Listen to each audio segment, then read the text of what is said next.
Hello, welcome back, everyone. Welcome to Catalyst Energies. My name is Dee. Thank you for joining me. I am so grateful that you are here, so grateful that it is streaming, that the microphone looks to be on and working, and I'm just glad and feeling very fortunate and blessed. I am carrying the holiday season with me throughout this next week. So I hope everyone is doing well, that you had a good weekend. It was not a good weekend for a lot of people. We're going to talk about that, though. We're going to talk about the this big winter storm that blew in just in time for Christmas and people traveling.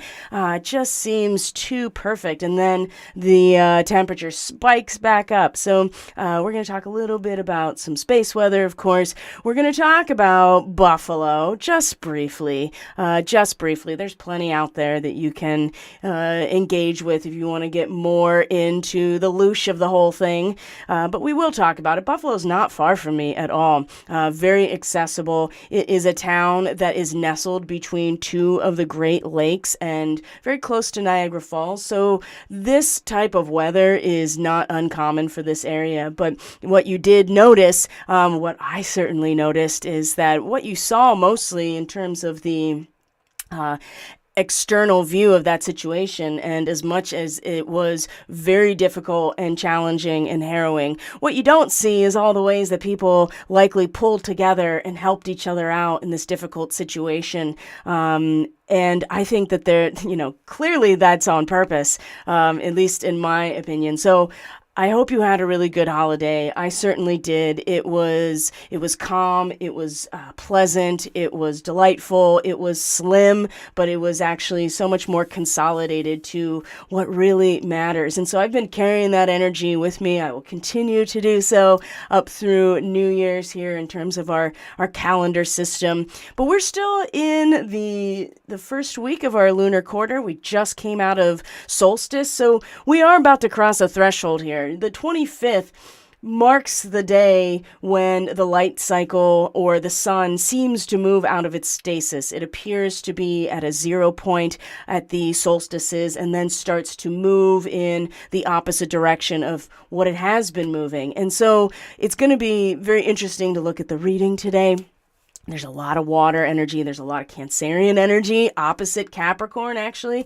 So we're going to get into some of those themes about where we belong, what is our root system, what is stabilizing us, what are we investing ourselves into that holds us, that gives us a sense of vulnerability while being safe, and truly is the vessel taking us somewhere. And for as much as the Capricorn energy is primary right now and really in our faces, and even the centerpiece of last week's transmission and the reading there, it's really about the turning of the wheel and how the Cancerian element is this hub of this turning wheel, and getting really clear with ourselves with what that represents, what we've been cultivating for the last 6 months since the last solstice when the sun was in Cancer, and how that is going to really hold us and secure us as we move through this time. So it's not so much that the solstice in and of itself represents this pinnacle point, but now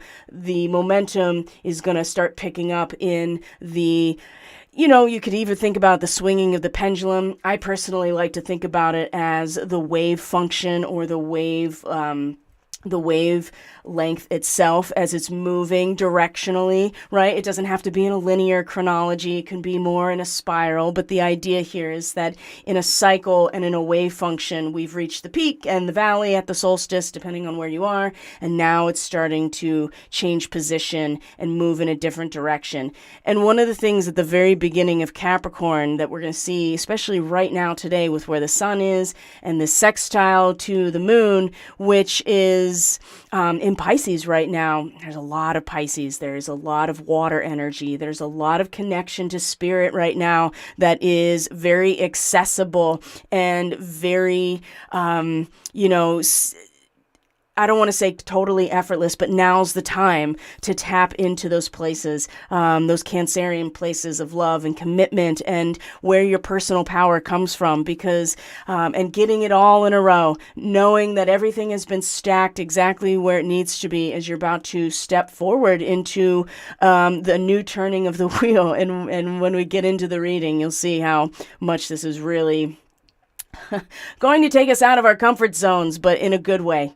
It's definitely going to take us out of our comfort zones in a good way. So hope everyone's doing well. I'm going to check in with the stream here, make sure it's going well, and that it's functional and that it's healthy. So let's talk about Buffalo for just a minute. I already kind of gave you my general theme here of what I think is interesting about it, is that we are now seeing the story about the person who got trapped in their car and died as a result of being stranded. She was very young, 22 years old. That's pretty interesting. And how a number of people have died as a result of the cold. And that was a reality all over the United States and Canada, I'm sure, as this weather system blew through, right? It went from single digits and soon to go back up to where I am into the 40s and 50s. So I was really feeling very grateful for the things that had been put into place already, right? The wood stove and our firewood supply, right? Both things that we had to plan far ahead in order to make sure they were there. And now that we have them, just so grateful for what that has provided for us right now. And being aware of how important that root system is to get through this time of year, whether it's your family and home of origin, whether it's the land you live on, and the strength of bonding in your immediate life, right? Your marriage or your spouse, your family, your spiritual community or your church, right? Whatever that intimate personal life is and how you express it, it has a lot to do with where your comfort level is and where this, this, sense of real camaraderie and strength. It really is about inner power, which is all opposite to Capricorn, which is about institutional power. And yeah, we got Sun here. We got Venus and Mercury. I put a piece up on social media yesterday about a returning back to the point of the Saturn-Pluto conjunction in January 2020. And one of the things about an institutional or matrix type of audit and a balancing of the karmic books in some ways is that we want to take the time to do it right.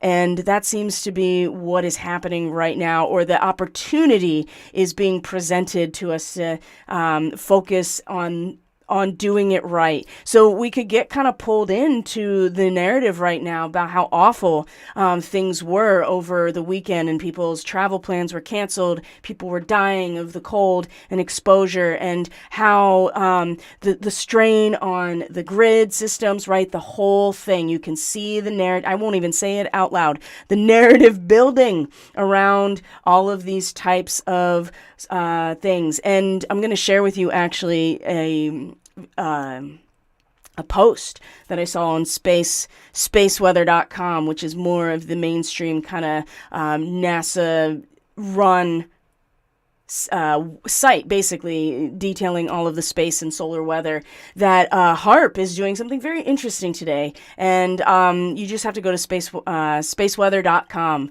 and it'll be right on the front page, the post about HARP is going to be sending low frequency pings to an asteroid out there to be able to get an idea of what's going on inside of it. It just seems really interesting to me that they make this big announcement. Not only does HARP, right, do this already, pinging asteroids, they're pinging them at a higher M and X class range in order to measure or to get a sense, right, to get some information about the surface of the asteroid. Now they're going to do, and they made a big deal about this, they're going to do this at a much lower frequency, right? That's a bigger wavelength of radio waves in order to get a sense of what's going on under the surface of the asteroid. So you can read all of that and why they're doing it and what it all means on spaceweather.com. I think it's really interesting that HAARP is making a big deal out of using a very low frequency wave to do this pinging, and what that actually seems to, what else is going on? What kind of impact is that actually having? Is that in fact what is happening? Is there a side effect of these low frequency pings that they're making very transparent that, I don't know, could have an impact on seismicity or something else? Anybody watches Dutch's channel, and shout out to VC if you're in the chat. I'm not sure if you are, but if you are watching this later, you turned me on to his channel, and I found out other people in our group are into his channel, and I'm learning a lot. So that's something that, again, I'm not going to be able to link here because it's probably considered harmful content by YouTube. But the seismicity, just pay attention to it. There is a wave that seems to be moving according to the way he describes it. And I think it's interesting that today this is going to be happening, and this ping to this asteroid that HAARP is doing. And we just had this incredible weather that seemed to defy all of our expectations of what should happen and leave some people caught with their pants down, or in a situation where they couldn't seemingly be able to survive. And I'm choosing at this point to, of course, acknowledge, real, actual people that have struggled through this situation and do the best that I can to support that system and support the systems that assist those people, and acknowledging that this is always a struggle. I worked in a homeless shelter for a long time with youth. I know what it means for the temperature to drop drastically for people who don't have a place to go.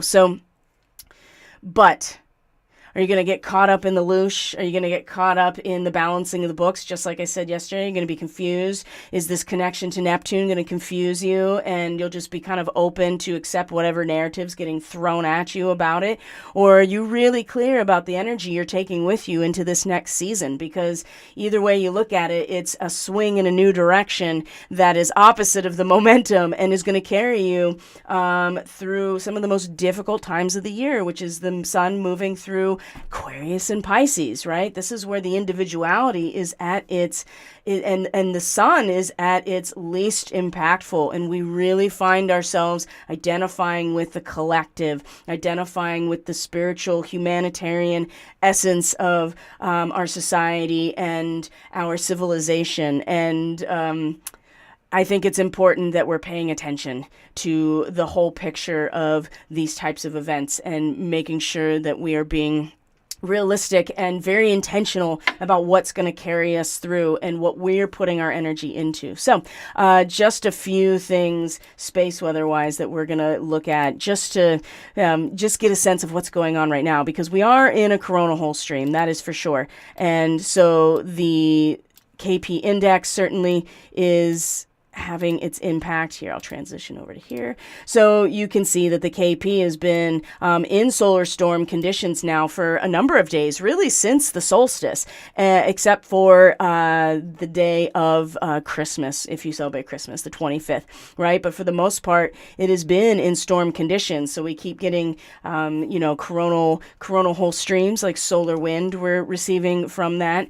We haven't really been getting any CMEs or any kind of ejections from the sun that are doing this. It's really due to the coronal holes, I feel like, that are impacting us.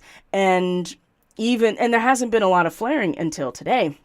So this is just to show you, like, if you're struggling with sleeping, right? That seems to be one of the main things I've noticed, is that when solar storms are happening and the KP index starts increasing, one of the more prominent symptoms seems to be sleep disturbances. There's other things too. You have headaches, you have inflammation, things like that, and just all kinds of connections to cardiovascular health, your psychological health as well, but the sleep seems to be one of the biggest. So that's been going on, and I can certainly identify with that disruptive and agitated sleep experience. But as we go over to looking at the There we go. The sun itself, here is our coronal hole that's facing us right now. So we are really starting to receive in full effect the solar wind that's coming out of this, causing those geomagnetic unrests that we just saw here. So just know that this is something that's going to be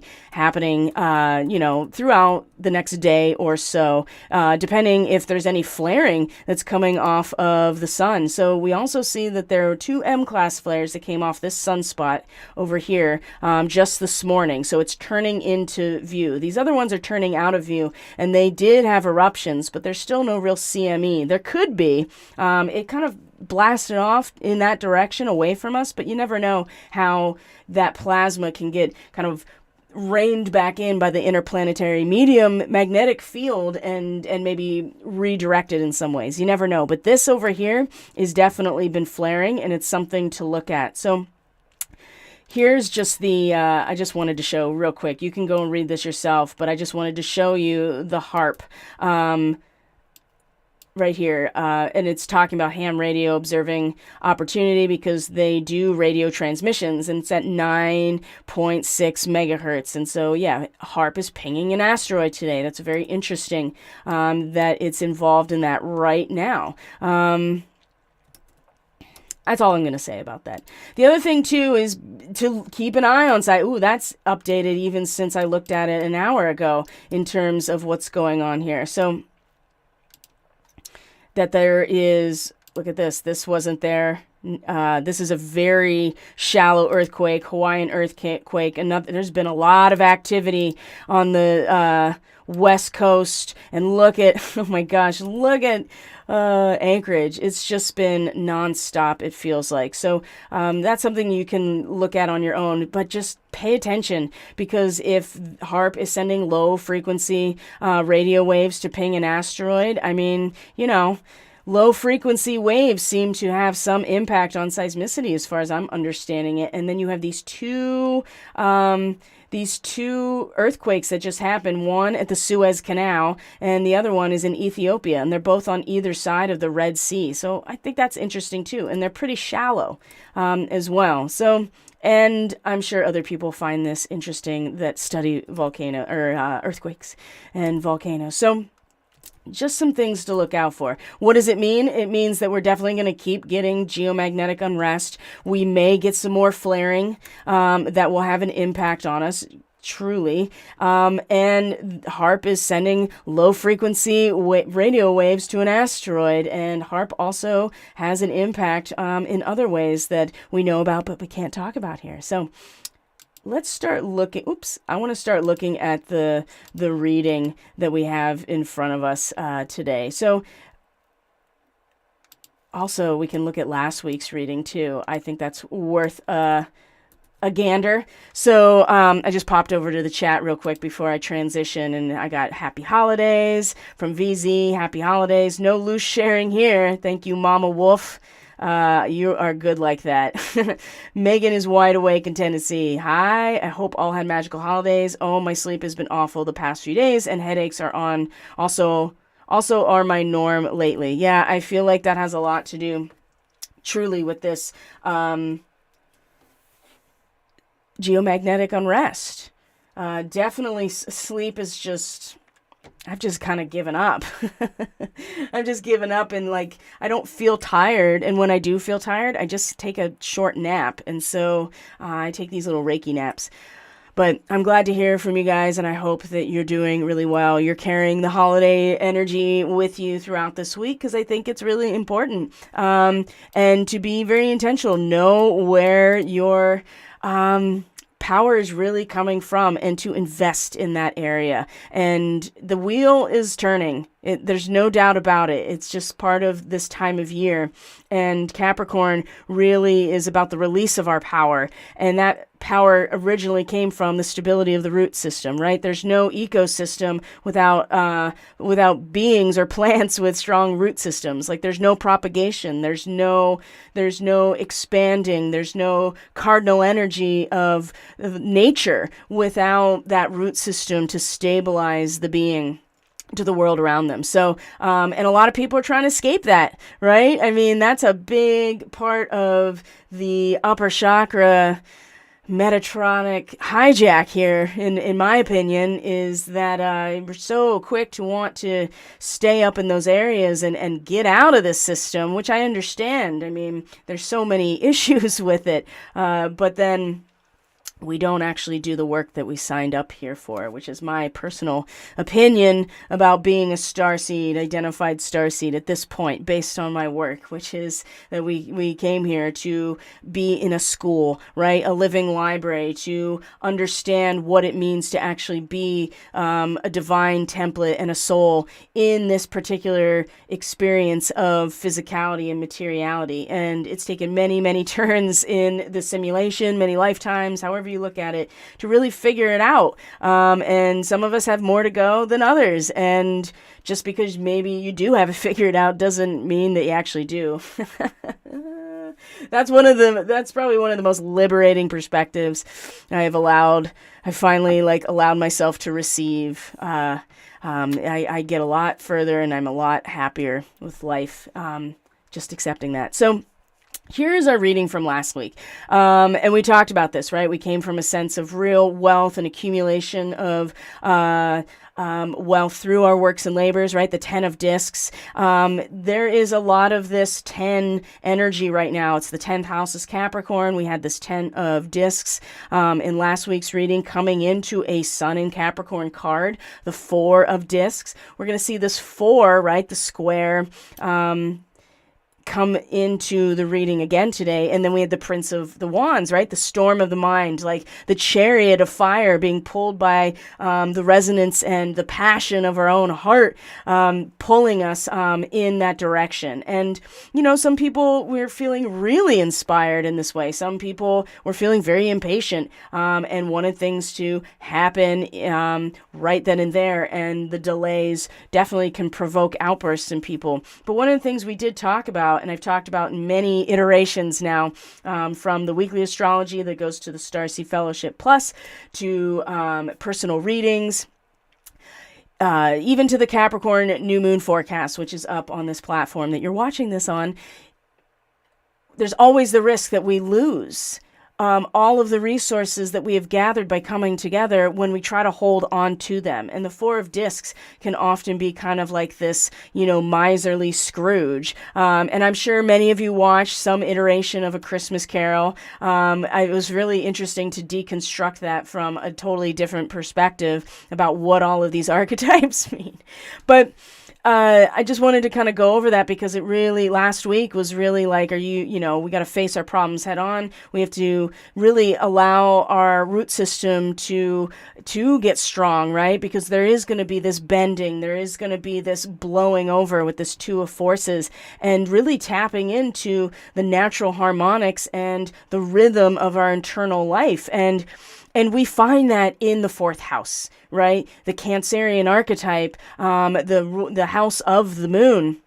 It's in the 4th house. This is where we discover our own resonance, and it comes from an identification with something more than ourselves, right? The first 3 houses are very much about the individual ego being embedded in a reality and starting to grow in consciousness. But it's not till we get to that nadir that we really, know where we belong. And truly, there is this something very real. And I know it's cliche, but if you really start to pull it apart, putting your money where your mouth is, right? You got to be able to survive. And Capricorn is all about putting your money where your mouth is. And it's not even so much of a verbal expression, which it can be, but put your money into your mouth because you need to eat, right? It needs to translate into something that will nourish you and take care of all of us.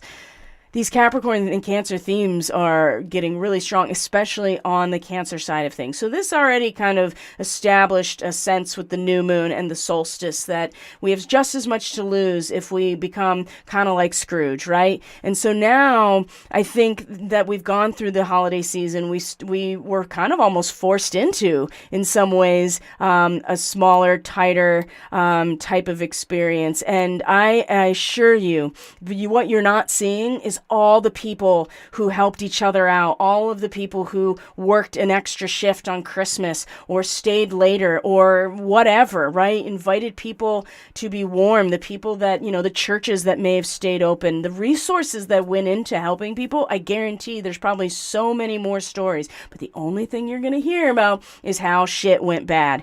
And I invite you to consider how that's released into the world. I mean, we know why they're doing that and what that means, but it's an inside job, my friends. And I saw that on a thumbnail for Jamie Price. It's one of the few people, her and Cryon are one of the few people who channel that I really still get a lot of value of, besides Kiana. And that was one of the things for her January report, right, that she puts out on YouTube and publicly, is that it's an inside job, and the inside job comes from the 4th house in Cancer. So we'll get into a lot more of the larger water-based themes when we look at some of the astrology for today and this week. Of course, I'm going to go strictly into the astrology of the week for the membership, and I'll share more of that with you in a little bit. But here is our reading for this week. You got the Chariot, which is the Cancer card. You have the Wheel of Fortune reversed in the center. So you have these two wheels. You have an outcome or an effect of the 4 of Cups. So instead of the 4 of discs, which is more of the action of Scrooging it or becoming miserly, you have the 4 of Cups, which is more of an emotional consolidation and almost a there's a lot of security emotionally. There's a luxury in the Thoth deck. It says luxury, but what's the next card? The 5 of Cups is disappointment. So there's a stagnation that is going to get broken up in some ways as a result of the turning of the wheel. It's probably going to be shocking. It may be an inner turning. Of course, when the 10 or the Wheel of Fortune is reversed, it looks exactly the same as if it's upright. The wheel's going to turn. We just might not really like it, or it might change for the worse. And I would again invite you to consider how the 4 of Cups in its reversal, as we'll go into, is more of a blessing than a curse. Now there is a real negative side to the 4 of Cups, which is the moon in the last 10 degrees of Cancer. And there's one body that I'm reading for, at least there may be more, that is in that zone, and that's Pallas Athena, and she's in a retrograde. And so this structure of emotional stability, the goddess of strategy in war, right, is in this retrograde right now. And maybe this also is it could be a blessing as we are kind of turned loose into something brand new, even though we know that it will inevitably lead to some sort of disappointment. But maybe we are being tasked to employ more of an inner wisdom about how we're going to respond to this situation. Maybe we're just kind of feeling it out as opposed to acting on it. That can be really difficult when you have the Chariot as this causal factor here that has a lot of energy. It's cardinal water, right? It is the root system growing down, and it's a Chariot. It represents a movement as well. So we have a dog. I mean, it doesn't get more Cancerian than Canis Majora, the dog star, which is Sirius, and that is also in the Canis constellation. We have the 1 of Roses, the 5 of Roses. I mean, there is so much love, commitment, a sense of protection and guardianship in this reading. A lot of wheels. And then you have the tortoise, right, who carries its home on its back and is known for being ancient. If a turtle is more of a Cancerian energy, the tortoise feels more like a Capricorn energy because the tortoise lives on the land. It's very much earth-based for the most part, is ancient, right? Lives really long time. So there's something there about the fragmentation, just can't stand, right? When you have this energy, and we'll go more into that. And then, of course, the Queen of Keys is reversed. So there's a lot of feminine energy. There's a lot of goddess energy in the astrology. And there's a lot of water and a lot of family and Cancerian energy in this reading right now in terms of your faithfulness, your loyalty, your sense of protection and belonging, and where your power comes from. Because, yes, again, we may find ourselves cut loose emotionally in some ways from a place that was a little bit too luxurious emotionally, maybe, but in the end seems like it's a necessary thing to maybe re-strategize how we're going to approach these areas in our lives and to become even more sensitive to where our power is coming from and where we are going. We can't control the turning of the wheel. That seems pretty clear to me. But what we can control is the turning of our own wheels, right? Through that chariot. But that is something that you can't do alone. And one of the biggest struggles with the Orion Starseed signature being primarily Gemini, and then also strongly related to the Leo Aquarius axis, is that the only real connection to the collective is in that typical Aquarian detached way emotionally. So there's a lot of challenge for those of us who have strong Orion or for strong Aquarius, I mean, Cancer is the 6th house for the Aquarius rising person. So let's get into this, shall we? Let's get into these specifics here and see what comes out for all of us, myself included, right? I mean, I'm getting this reading along with you, which is, I really appreciate. So the Chariot is number 7. It is, like I said, it is the Cancer card in the tarot, especially in terms of the way that the Thoth tarot is set up, because it's very much connected to decans of each zodiac sign, and very connected to the flow of the Tree of Life or Kabbalah, and it has a lot of Mars and Sun energy connected to it as well. So there's a lot of this symbol of enforcement. And when we have Mars coming into Cancer later, this is going, which is not far from now. It's going to station direct soon-ish in Gemini and then move forward. And once it gets into Cancer later, it's going to be a symbol of enforcement very actively, and protective as well. And so there, you never know. I mean, you could seriously see something happen in terms of small community protection, maybe some sort of military thing. Who knows?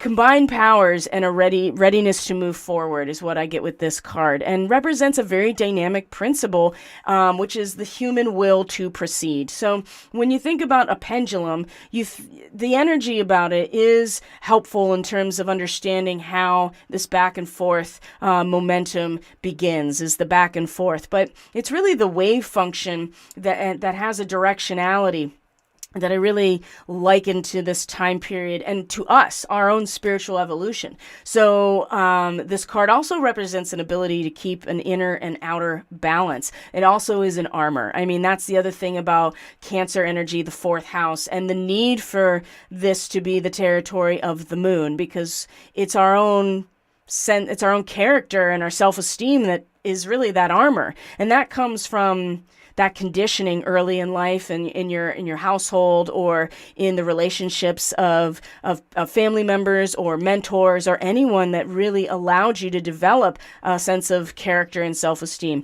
And, I feel like that narcissism, like an actual personality disorder of narcissism, not just like the way we one-off, like, call people narcissists just because we don't like the fact that they're confident, or we feel like that, they're really full of themselves and conceited, but that's not a personality disorder. Personality disorder, it's, I feel like starts here in the 4th house, and how this outer armor or lack thereof gets established. So And with every new venture, we should really check carefully whether our goal is compatible with our inner life. This is something that really stuck out to me as I was preparing for today's broadcast, is that, yeah, there's courage, there's victory, there's a will to conquer that is bringing us into this moment. These Cancerian themes that are so connected to where we had been at the solstice in June,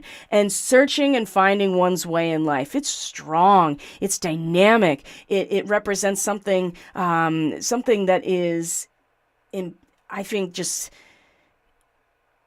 embedded in the human experience, and is necessary in order for our sensitivity, our intuition to remain intact and something we can trust. But we should check carefully whether the desired goal is compatible with our life, with our integrity, because as it moves forward and we find the heart of the matter here, the number 10, or the Wheel of Fortune.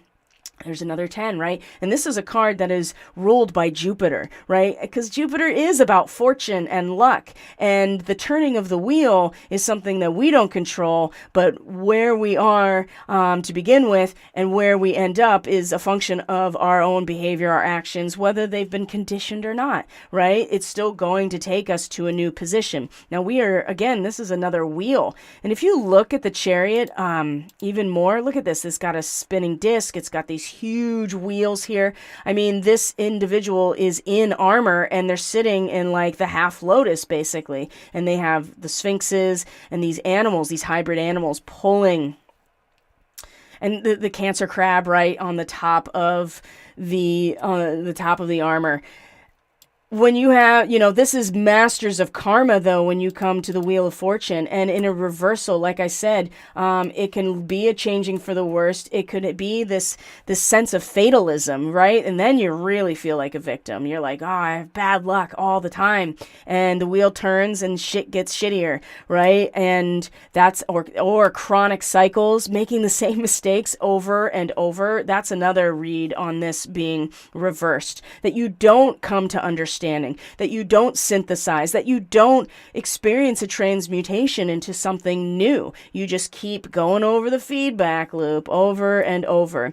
I would say that in terms of a personal read, this is about each of us, either coming to terms with these chronic cycles in our own lives. We can feel that the wheel is turning and we don't know exactly what's going to happen. Maybe this is an internal change in fortune. And I would say with Jupiter at 0 degrees Aries, that we don't know fully how it's going to emerge yet. We just know that it's in the process of turning right now. And some people may have a hard time. Some people may become aware of their own chronic cycles. And ultimately, this is about eternal motion, the Masters of Karma, and fire. There's a fire element connected to this card, and an accepting of our own fate, not fatalism, like we can't step outside of our own decisions, that we just kind of accept that we have no say over anything that's happening.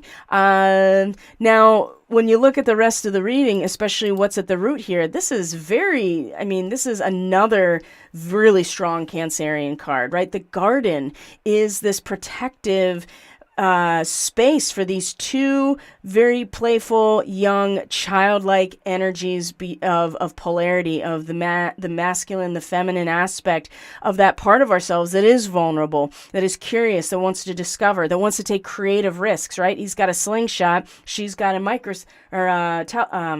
magnifying glass with a butterfly, right? They're in this beautiful garden that's completely surrounded by nature. There is an iron fence and a gate, and there's that bench there, but these two are free to be themselves in this place. And so it's often connected to children, but I would say that it indicates a sense of safety and joy and playfulness and laughter and an ability to take creative risks, because there's a protection here. So I would say, even with the turning of this wheel in its reversal, even if we feel it in our heart that something, as the wheel's turning, it's not going to be something that is truly very accepted, or the tendency to think of it as bad luck may be really strong. But at the root here, there is an incredible amount of of protection, right? There is a sense that this part of ourselves, and in fact, Black Moon Lilith, or the lunar apogee, where it's at today, has a lot to do with this really almost naive purity and understanding. Like, without all of the noise from the outside, these two can really just kind of be themselves and focus on the things that make them happy. And this is at the root here.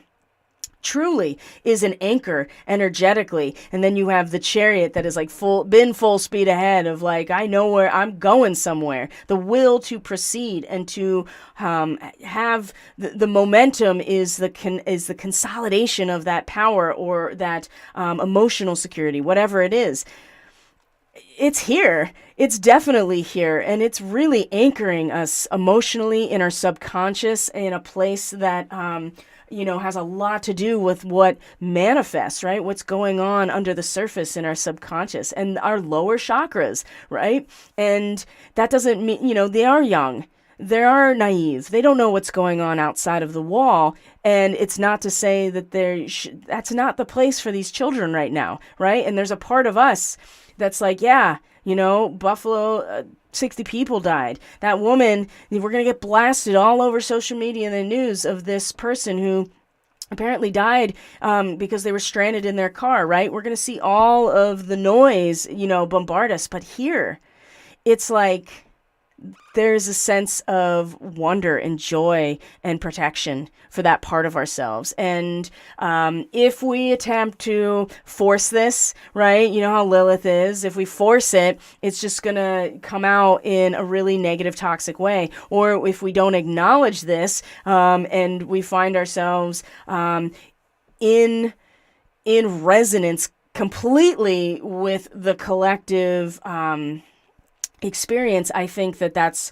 and not realigning with ourselves. I think that's where things can kind of go, this is where this Wheel of Fortune turning becomes really such a negative thing. Oh, it couldn't be helped. This is the result of this, that, or the other thing, right? Whatever it is. And believe me, you're going to hear it across the board. Oh, this is the result of things with the weather and climate change and global warming and whatever, right? That's just an example that's right in front of our faces. And truly, we are going to be looking at the next iteration of control mechanisms around these things. So what are we focused on here? Where are we releasing this power? What's going on in our conscious awareness? That it one step at a time. Each detail needs to be attended to. You're not going to build this cathedral in a day or a week. And in fact, there's already been a lot built so far, but that doesn't mean that you stop being meticulous and that you stop being focused and making sure that you've measured twice and cut once. You know what I mean? We've gotten this far and we've built up this structure, and this really shows our attention toward being diligent with the details. The small steps are what we focus on right now.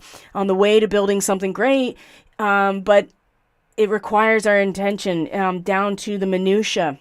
And I think we know this. I think we realize that this is about continuing to stay on our grind, whatever it is, emotionally, family-wise, our careers, our jobs, our spiritual path, whatever it is, to stay here. And we know that we are building something, and it's still going to take time. And there may be delays, right? We've already talked about that. We may get frustrated. We may think it's not happening fast enough, right? All those Prince of Wands things. I think this has shown the maturity of our situation right now. And a sense of like, okay, one foot in front of the other, one cut, right? One layer of brick at a time, and being a master of it. Because where we go here, so the Four of Cups, it says luxury, right? So the cups are full, but you can see in the background that it's gray, that there's a little bit of the waves are starting to get choppy there in the ocean. But at the moment, there is a sense of emotional security.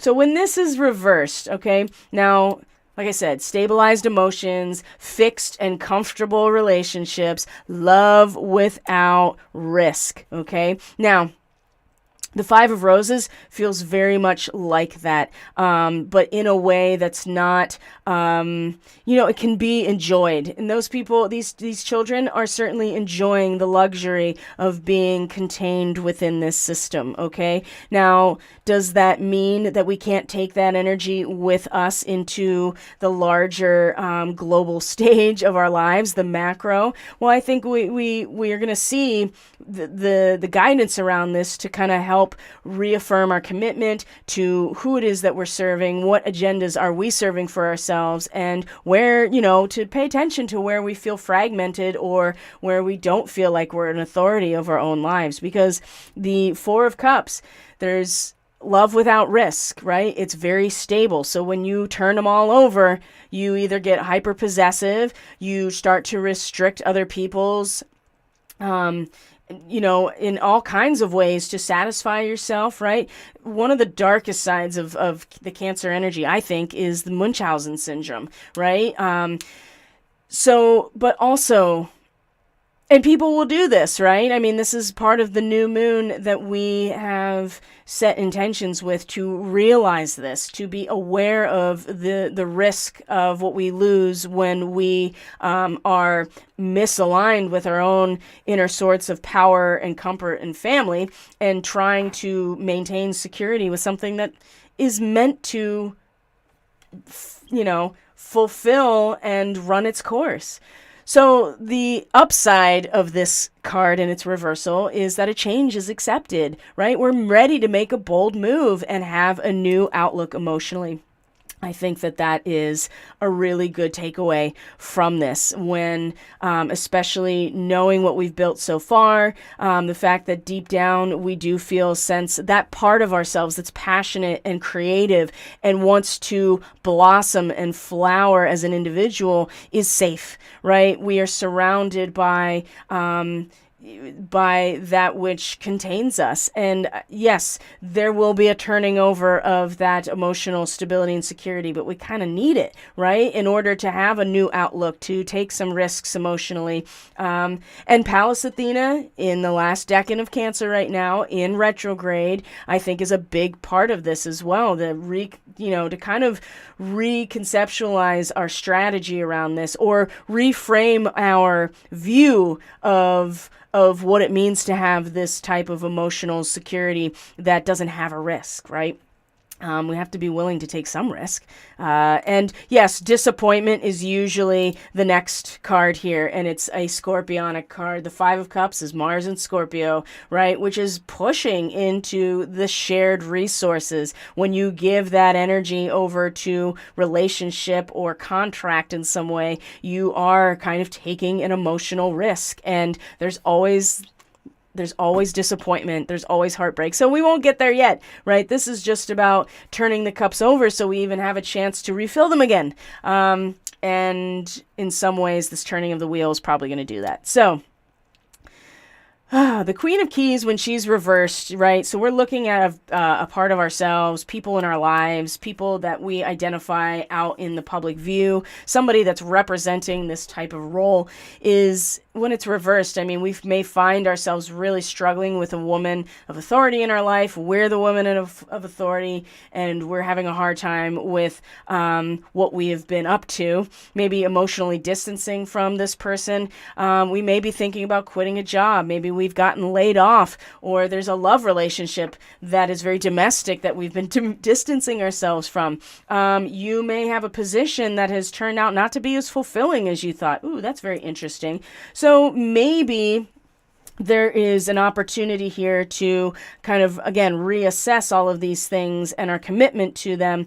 And when it talks about the keys, we're talking about the earth element. And so all of these material aspects are meant to run their course, unfold, and then, give themselves back into the pool of resources in order to grow again, right? And so this might be something here that, there's a part of our physical reality that we're having a hard time with. And the queen is the mother, right? And so maybe we are feeling, and I would say with the tortoise along for the ride, this has a lot to do with us feeling, if we're feeling fragmented, we're not feeling grounded. If this queen of keys represents a part of ourselves, and you're like, I don't feel very much in authority over my physical, material, resource life. I don't feel happy and content and comfortable here. I am fragmented, and this is what the tortoise really represents for us. We can easily succumb to a false sense of urgency here, or be in a constant state of tension. So there are lots of ways that we cope and escape from the situation. And one of the best things we can do is find those practices that have us getting slower, taking deeper breaths, reconnecting back to the natural harmonics of life and the planet, however that works for you. I know it's not exactly easy for some people to go outside and put their feet on the ground, but putting your bare feet in the snow is not going to kill you, and is not a terrible thing, actually. It's a type of hydrotherapy in some ways, as long as you don't stay there forever and get frostbite. I think that this is bringing us back around to where, again, our real power is coming from, is internally. Even if we are feeling in some ways externally or materially that we're not very stable. And the tortoise is like, hey, it's time to bring it back in to the center here. And bring it back to the resources that you do have, which for the tortoise is, carrying its home on its back, right? And has an ancient, long, lifespan. They live for a really long time, and they get very big, and they're very old. And so there's also time, right? There's time to bring yourself back here. Even though we may start to be given signals that we don't have any time left. This is more about what we're going to do for ourselves and an internal power. So if you're feeling fragmented, and I think a lot of people are, and I mean, this is really where, I know I am, I know I definitely am, and so this is a reminder of, that these types of external resource material experiences are meant to go through their cycle, and that our root system and our sense of joy and protection is something that we can cultivate through our own action, and the will to proceed, right? The chariot.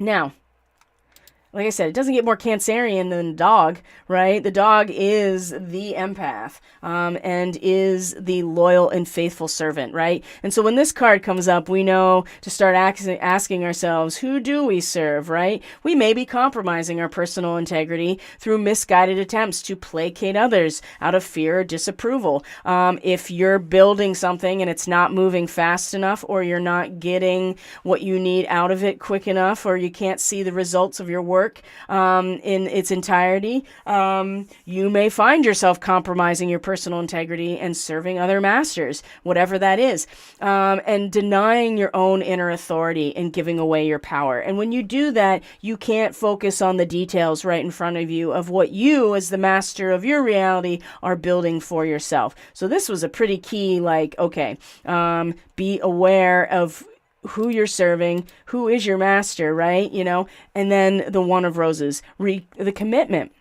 right? Maybe you got to go back over that spiritual contract. Maybe you have to be conscious of your commitment to yourself and what you're doing and what your mission is. Maybe there's more self-honoring that needs to happen, because this is what sets the groundwork for all your other partnerships, right? And so you may find yourself kind of pulled away into other people, building other people's agendas. And I'll tell you what, Neptune is not making this very easy with its direct motion now, and the way that it is not something that we personally in our subjective individual consciousness can really push against. You really do have to just get into the flow of Neptune in Pisces, because there's no way not to.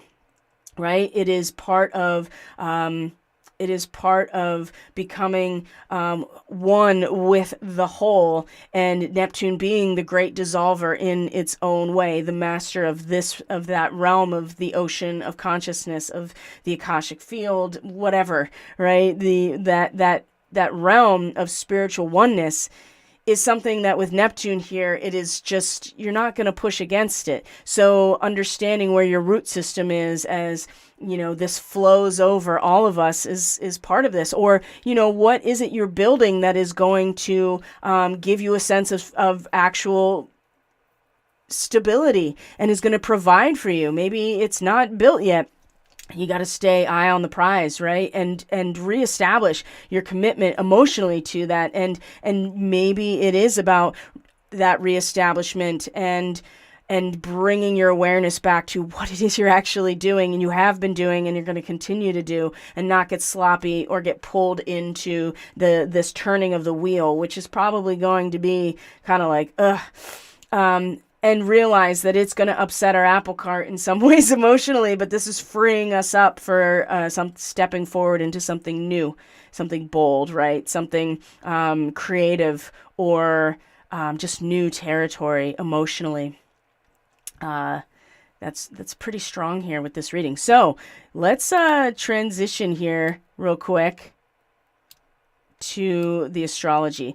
Now, there are a couple things that I would love to share with you while I have your attention. Okay, so, and we'll get into the astrology and talk a little bit about what to expect this week, because we're still in that first quarter, right? I mean, we're still coming off the solstice. We're just barely coming back now down, or in other cases up, making the pilgrimage up the peak in some ways. We're just now making this, crossing this threshold in so many ways, okay? So I just want to share with you a couple of things that have to do with this. So number one, if you want to get your seasonal forecast, everything is on the homepage of the website, catalystenergies.net. You can just link right to it from the description box. One of the things I wanted to share is that I'm offering a really deep 33% discount on like everything on my site right now, up to the full moon, which is on the 6th of January. And so, but I'm only offering that if you're on my email list and if you are currently membership. So something like this at $99 is going to be 33% off, is going to be $60 for this 90-minute reading, looking at the entire season moving from solstice to equinox. So that's something to give you a general feel of what's going to be going on in this season, because this is where the work really starts to happen. The other thing, if you're not sure about, if you haven't gotten a personal reading yet, or even if you have, but especially for people that are watching regularly, but you haven't really stepped into either membership or you haven't stepped into receiving a reading, but you're curious, the gift exchange is a really good way to take advantage and receive that gift. So either a free micro reading, or you get a free month of membership to the Catalyst Classroom, Starseed Fellowship. And even if you've never gotten a service from me that you can give a testimonial to, if you're a regular viewer and you get a lot of value out of these broadcasts, you can leave a testimonial about that. And you can go right to the website. It'll lead you right to the place where you can submit that. And that will still get you one of either the free membership for the month and all of the content that is currently available, or a free micro reading. So that's something that you can take advantage of as well. And like I said, everything is on my homepage at catalystenergies.net. I'm just bringing this to your attention if you're interested. And for those who have submitted in the past, I love doing this gift exchange. For those who had submitted recently this year, thank you. And your readings are on their way, of course. And this is also where you can get on my email list. And that the gift exchange and the 33% discount is going to be available till the full moon, which is the 6th of January. So you want to get on my email list, and I'll send the code out on my next email, which will be sometime this week. And you can take advantage of that discount if you're interested in other services. I mean, this beginner Starseed package at 33% off is a steal. So I would totally take advantage of that. And that is a natal chart reading, the full Starseed reading, and then a 60-minute consultation, all wrapped into one package. So the other thing I wanted to share real quick, no, I think that's it. That's all I wanted to share. Let's get into the chart. There's a couple things that I just really, just so interesting to share about this week. And I'm really going to reserve most of this, of course, for the Starseed Fellowship Plus, because they are the ones invested in themselves and in the astrology So that'll be available for you guys by the end of the day. But in the meantime, let's just kind of take a general feel here, just a general look and see what's going on. So one of the things that was really present for me, and which is why I wrote the piece that I did, is this kite that was yesterday, and really this grand water trine that's Pallas Athena, Juno and Neptune, asteroid Juno, or Hera, right, the queen of the gods in Greek mythology, and Neptune are in a conjunction right now. They're in a direct trine to Pallas Athena in Cancer. And then you have Lilith that's in a trine with the South Node, and Vesta as well. And so there's the kite that's set up as well. And so you can check out that post either on the community tab in YouTube or on the various social media that you can link to in the description box. But there's so much, there's just so much energy. There's so much water energy right now. It's flowing very, very seamlessly. And maybe it's flowing under the surface, right? You may have chunks of ice that are, on the top, or it may be completely frozen depending on where you are. But under the surface, there is still a flow right now. And as the moon moves through Pisces today and into tomorrow, and eventually comes into Aries, which is where our first quarter moon will be, take, the connection into the compassion, into unconditional love is so much easier, I think, right? It's so much more accessible with the moon moving through Pisces. It's still, it's in its waxing phase now. It's in the crescent phase. You're actually able to get some light from the moon. Of course, this is what we are studying in the Catalyst classroom right now, is the lunar sessions.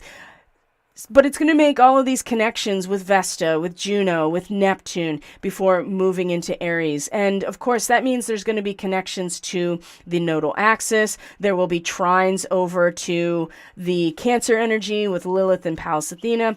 And definitely when it meets Neptune and Juno, there's going to be sextiles over to Venus and Mercury. So basically, there are a lot of really favorable, harmonious opportunities, strong spiritual and emotional connections right now that we can access as long as we allow ourselves to receive and to be open to receive. And I'm not saying be open to be infiltrated or overly influenced or infested, if you want to get really intense about it, because that's a real issue with the moon in Pisces, right? There is no spiritual or emotional difference between you and the collective unconscious, which in some ways is amazing in terms of being inspired by the muse and really channeling in that unconditional love and forgiveness and compassion. But it also really just leaves you open to all of the influences that come together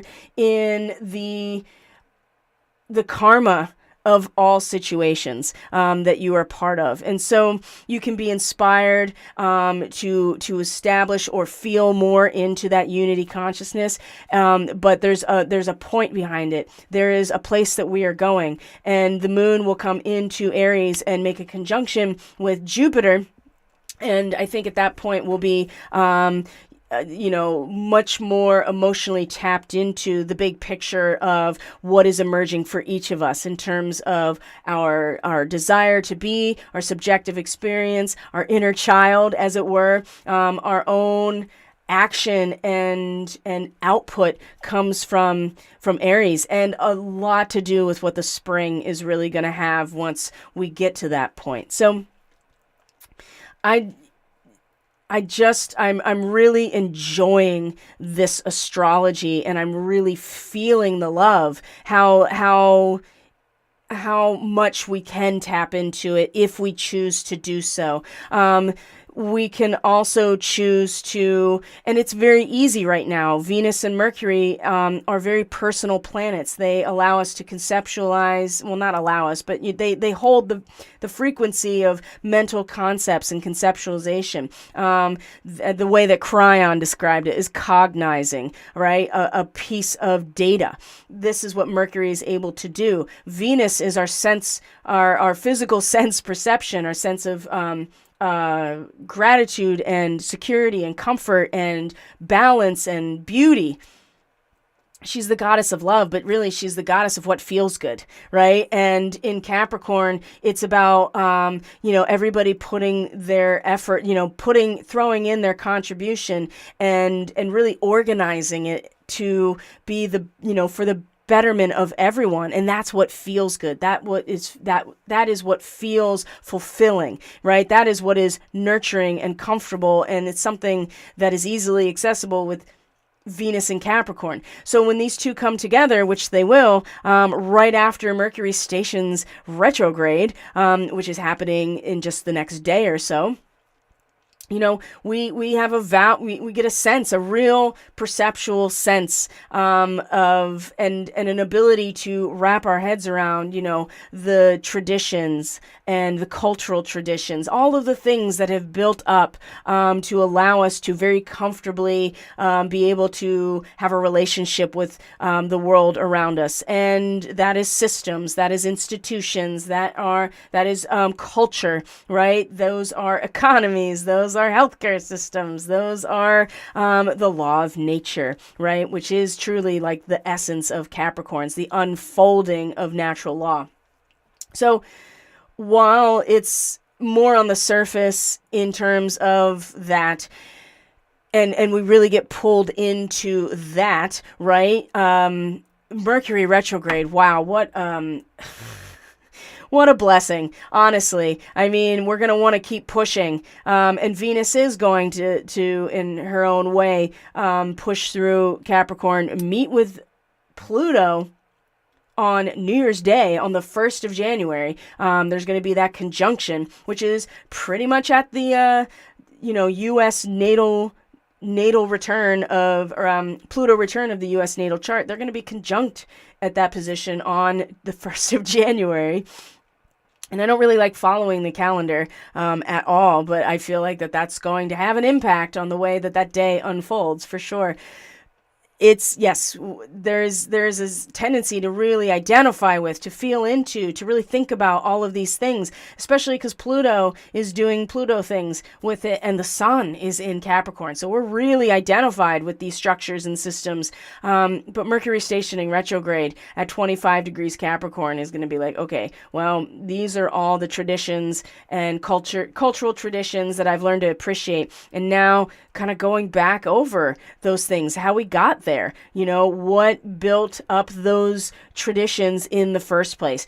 And it's all in opposition to where Pallas Athena is. That is like, are you going, what are you really sensitive to that most people barely even can give voice to? But it's the poets and the artists and the people who are very sensitive to their own inner life and have a rich inner life and imagination that I feel like is going to, it's those people that can really feel like what is coming and have a sense of either critique or acceptance, and intellectualize something that people often just feel. Well, I keep getting a sense of like keeping it to yourself, right? Keeping the cards close to your chest in some ways. But I think it's more of not letting the, not being tempted into, how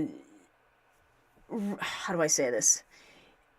There may be some of us who gotta have an idea of what is coming as a result of many of these factors. But, how is that really assisting us? What is it that we are going to develop a strategy about based on this information, based on this feeling, based on this sense of what is going on the inside? I think that there is more work to be done, more strategy to be developed, a sense of maybe pulling in a little bit deeper in order to get be more sensitive to what to do next, how to strategize, what is the wisdom of this situation. Again, you can get caught up in the external experience, which Capricorn certainly is representing when we're talking about the systems that either are working or not working. And find yourself over-identified with it, or maybe realizing that this is part of the balancing of the karmic books, that before we cross a threshold into a brand new place, we have the opportunity to really make sure all of these logs are stacked, right? That nothing is missing, everything is in its place, that we have everything attended to before we move forward and cross this threshold into the unknown. So, and like I said, it comes from a sensitivity from within, right? Those Cancerian energies, they're really strong. And those root systems that we really started to identify with when we had 4th of July, we have the solstice in June, all of those things, at least here in the US. But the idea here is that we become very aware of where the energy is going. And now it's time to call on those things. And maybe we have to assess a little bit more where that power is coming from, especially if we feel disempowered in some way. And I would say that it goes back to, who are you serving, right? Who are you serving? Who are your masters, right? That's something I think everybody is well advised to consider. And it's very easy to get caught up in a false sense of urgency. That is certainly what the tortoise represents. And to take a deep breath and to, again, be aware of what your true blessings are, and look for them, expect them, create a space where they come into your life. Because if you're just expecting all of the negative things, then that's certainly going to be something that you pay more attention to. And that has an impact on where we are going. So, first quarter moon, it's on the 29th, okay? And this is the one thing I'm going to say about it here as we move forward, really, is it's at 8 to 9 degrees Aries, the first quarter moon. This is going to be the degree that Jupiter began its retrograde, okay? So it started retrograde last when did it start? I think it was March. And it's retrograde at 8 to 9 degrees Aries, okay? And it came back into Pisces and is now moving direct, and it's just freshly into Aries. So we got some time for Jupiter to still be in its post-retrograde shadow. But the first quarter moon in Aries is at that degree. And that really... When Jupiter stationed retrograde, I remember being very keen on the reality that to concentrate my vision on the big picture of what this represented for me, because I knew that the bellows were going to get, you know what I mean? They're going to get squeezed. And now it's starting to take in air again, but we're not at full saturation yet.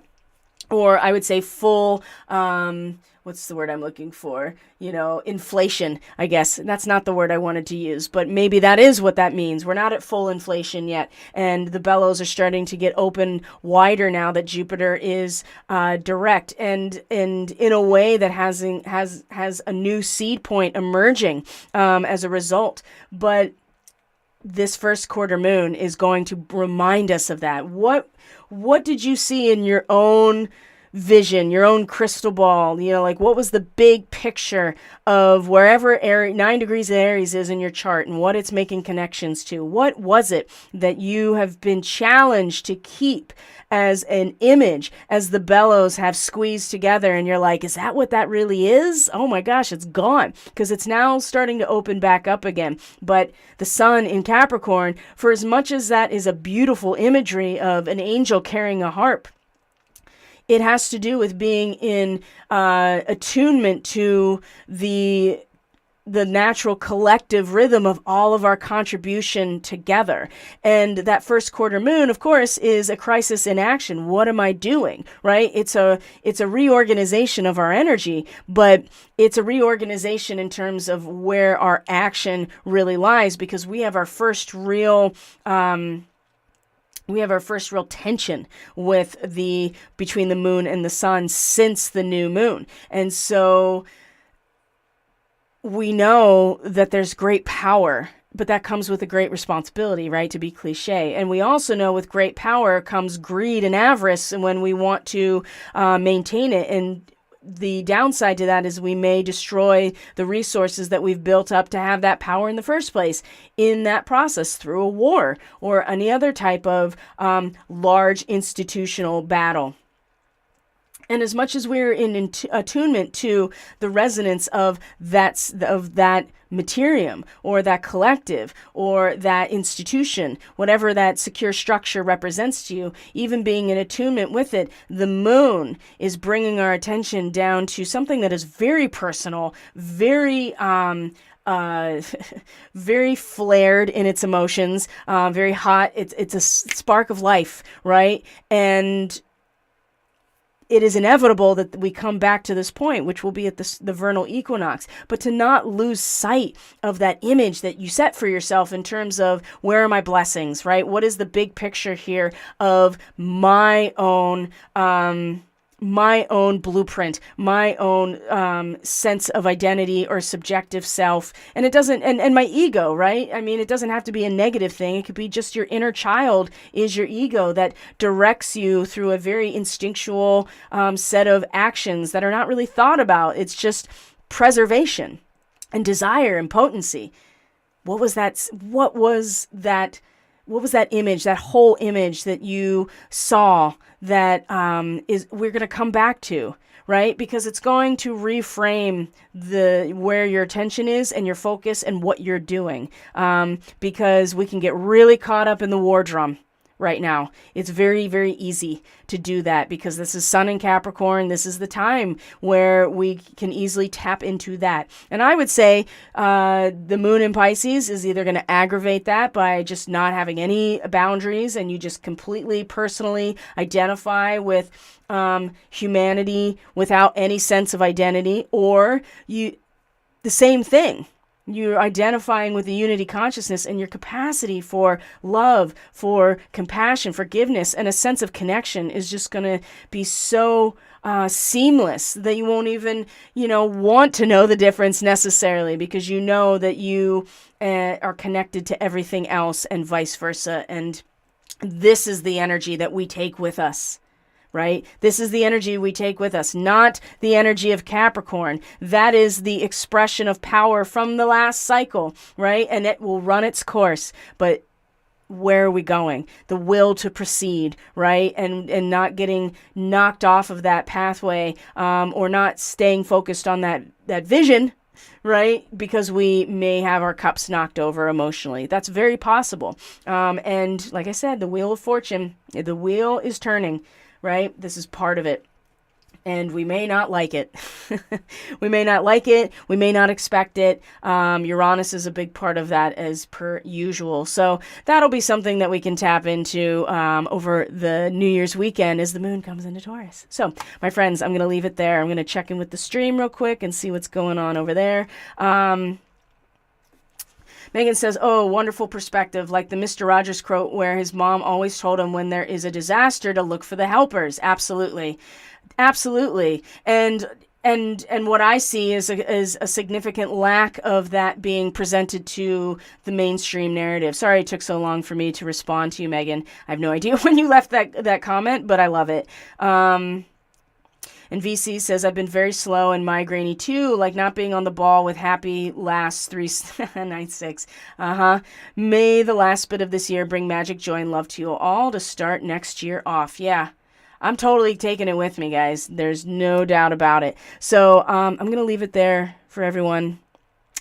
Thank you so much for being here. I really, truly appreciate each and every one of you very much. Like I said, everything you need is in the description box below. The link to catalystenergies.net is down there, and that absolutely has everything that is current is on the homepage and how to move forward with that if you want to do that. And again, I'm offering a 33% discount for people who are members and people who are on my email list. So if you're not on my email list, you can do that by going to the website and signing up from the homepage, and then you will get the promo code, and that is good until the 6th. So in the meantime, guys, have a great rest of your week.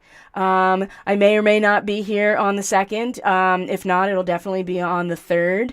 And then I'm going to be taking some time off after the full moon. So the 7th through the 17th, I'm going to be out of broadcasting commission, as it were. So I'll be taking a little bit of a break and some travel time. So in the meantime, guys, I love you. Thank you for being here. And I'll see you next time.